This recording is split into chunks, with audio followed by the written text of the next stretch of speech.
First things first, why is Eugene Springfield Fire, quote unquote, redistricting? So we're not redistricting per se. Eugene Springfield Fire has been a shared service between the two cities for about 15 years through an intergovernmental agreement, which has left us with two budgets, two reporting systems, two everything, really. And a lot has changed in the last 15 years that make it harder to continue to do what we're doing with everything being redundant. And so in 2022, the effort to determine what the best form of governance and structure for Eugene Springfield Fire would be going into the future. What are going to be some of the biggest changes? I know that you guys won't be considered a taxing authority. Could you kind of clarify on what that means?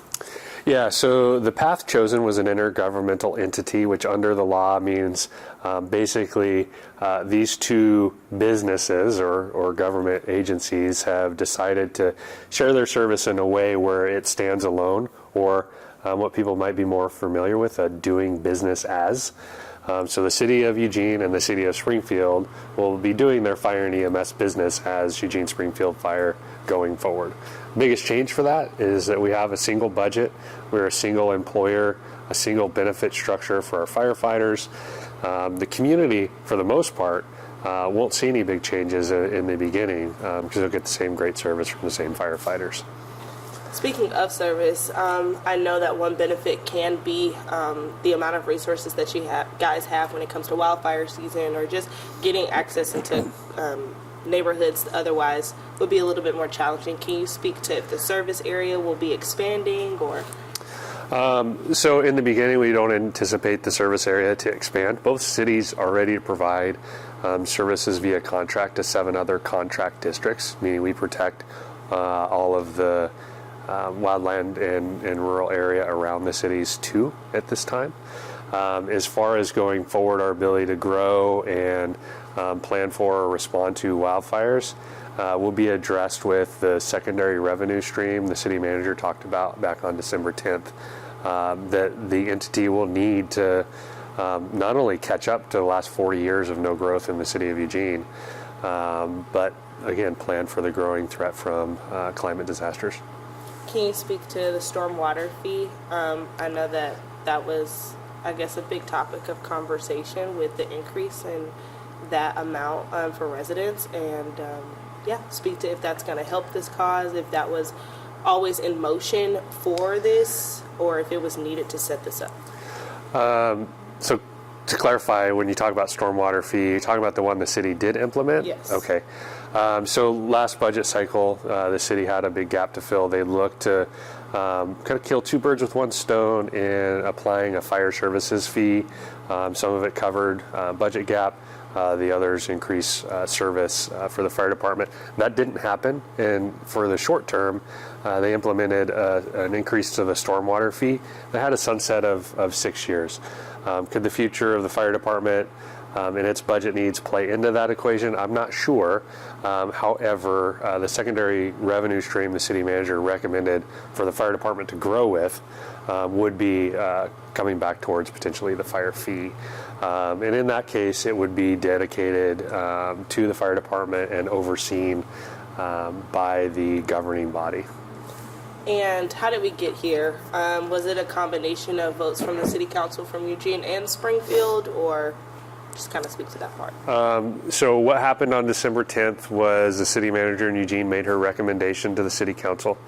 The city council voted unanimously to move forward and negotiate with Springfield to establish an intergovernmental entity.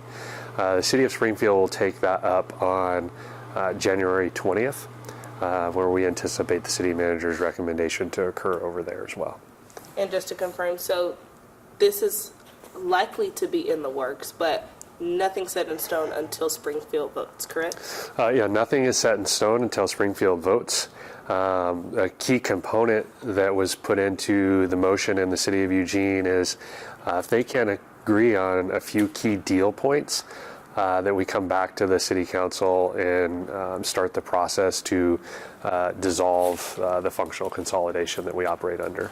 And are you able to touch on any of those key points?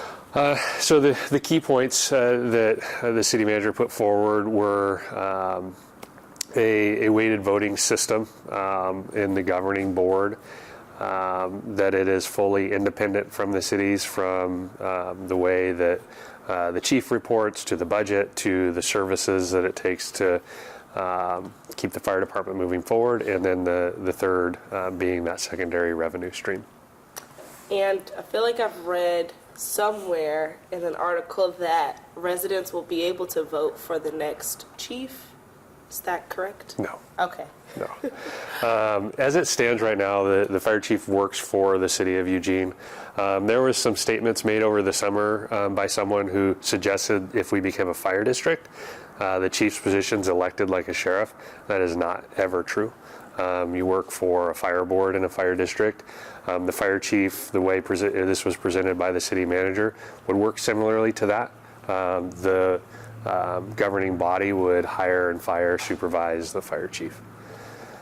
And who is that governing body composed of? That's one of those key deal points to start, right, is how voting is represented between the two cities, right? They're very different in size and investment. And so getting that right to make sure that both cities' interests are met in a way that are reflective of the kind of complexity of the fire department can be a really challenging stumbling block if not done right. City manager used the Metro Wastewater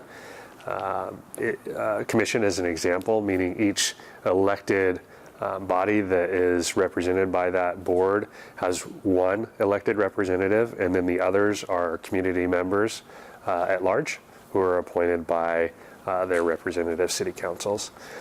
So that's how they were able to achieve equal representation from elected bodies and then weighted voting when it comes to citizen board members.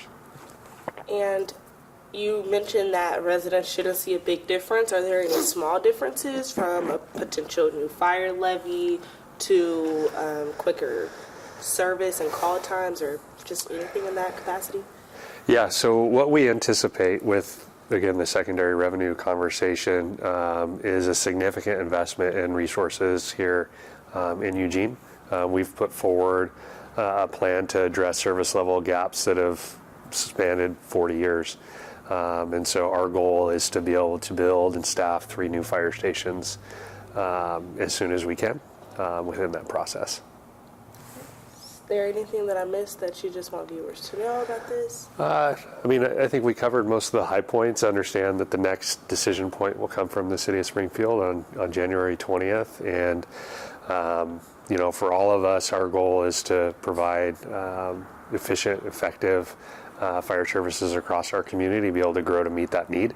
And I think this option really does do that for us. Last 2 questions. Mm-hmm. After January 20th, do you know the next steps? So the city managers will get together and negotiate those key deal points. In Eugene, there's a report back in 3 months to see how things are going. And then again, if at the end of 6 months they haven't made any material progress, the expectation is that we would start the process to pull things apart. Doesn't mean that this ends there. The agreement that we exist under today calls for a 2-year separation if that were to occur. That allows us another 2 full years to try to get to an outcome that works best for everybody. So it's going to be dynamic for a while until we really understand where we're going to be. But right now we're excited. It's positive movement, and really the first time an elected body has taken a vote about the future of this fire department in its 15-year history. For the viewers confused at home, and for myself, could you explain kind of the difference of what's going to be taking place with Eugene Springfield Fire and the difference between Lane Fire District?